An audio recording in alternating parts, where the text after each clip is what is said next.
Elas vão trabalhar basicamente com pressão diferencial, ou seja, elas vão ter tomadas de pressão que vão analisar tanto a pressão externa quanto a pressão interna de uma aeronave. Elas vão funcionar muito semelhante àquelas tomadas de ar estática que são utilizadas em instrumentos. Qual que é a ideia? Uma parte dela ela vai estar ligada com a pressão atmosférica, ou seja, a pressão em volta da aeronave. A outra vai estar correlacionada com a pressão interna. Ela vai ser uma válvula que ela vai estar o tempo todo em movimento para manter a razão, ou melhor, manter a proporção de ar entre a parte interna e a parte externa da aeronave. Então a gente vai ter dois tipos básicos aí.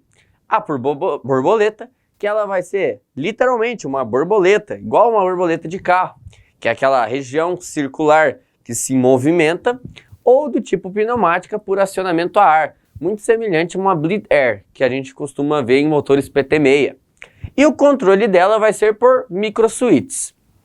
Quando a pressão sobe demais, uma microsuíte atua e faz esse comandamento. Então, microsuíte, se você já viu lá o módulo básico, se não dá uma relembrada, é aquela chave pequenininha que ela serve para contatos momentâneos, instantâneos de circuitos elétricos, famosas chaves fins de curso. Aqui temos uma figura que mostra bem, se você olhar externamente essa válvula, ela parece que é uma sanfona, alguma coisa do tipo, um alto-falante.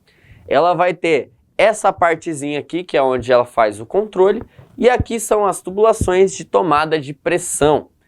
Ela tem regulagem, ela tem períodos de inspeção, então ela sofre inspeção constantemente, porque ela tem uma parte interna que vai ser basicamente um tecido, então uma borracha. Com o tempo essa borracha pode ir perdendo a vedação, ficando ressecada, então nós vamos ter a necessidade de ir adequando às necessidades do sistema, ou melhor dizendo, da aeronave, e verificações periódicas dessa válvula. Muitas vezes elas vão estar numa aeronave em mais de uma, então você vai ter uma principal, uma de backup, além de uma de emergência. E é o seguinte, as válvulas de pressurização, elas vão fazer o controle básico aí da pressão negativa. Professor, mas o que é pressão negativa? A gente tem que pensar que o tempo todo numa aeronave pressurizada nós temos essa disputa aí, essa briga, a altitude da cabine e a altitude da aeronave.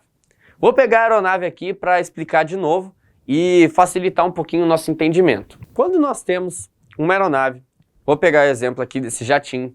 Jatinho executivo normalmente vai voar ali nos seus 35, 40 mil pés. Tudo bem. Só que qual que é a ideia? A altitude da cabine vai estar lá na casa dos 8, 9 mil pés. Ou seja, vamos imaginar que a minha mão aqui, a minha mão esquerda, ela é o nível do mar.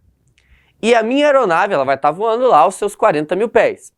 Eu quero simular que essa minha cabine, ou seja, a minha aeronave, esteja voando a 8 mil. Ou seja, em vez dela estar voando lá em cima, para quem estiver dentro da aeronave, eu vou estar sentindo um voo a 8 mil pés. Esse é o princípio de funcionamento.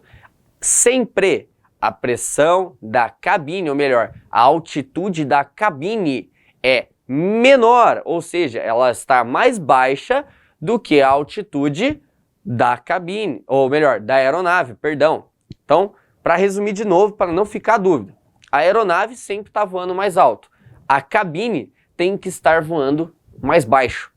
Qual que é o sentido ali de pressão negativa? Ela tem que evitar que a nossa cabine queira ultrapassar a aeronave. Mas como assim, professor? Imagina que a aeronave está voando a 10 mil pés e o meu sistema quer que a minha cabine ali está voando a 12.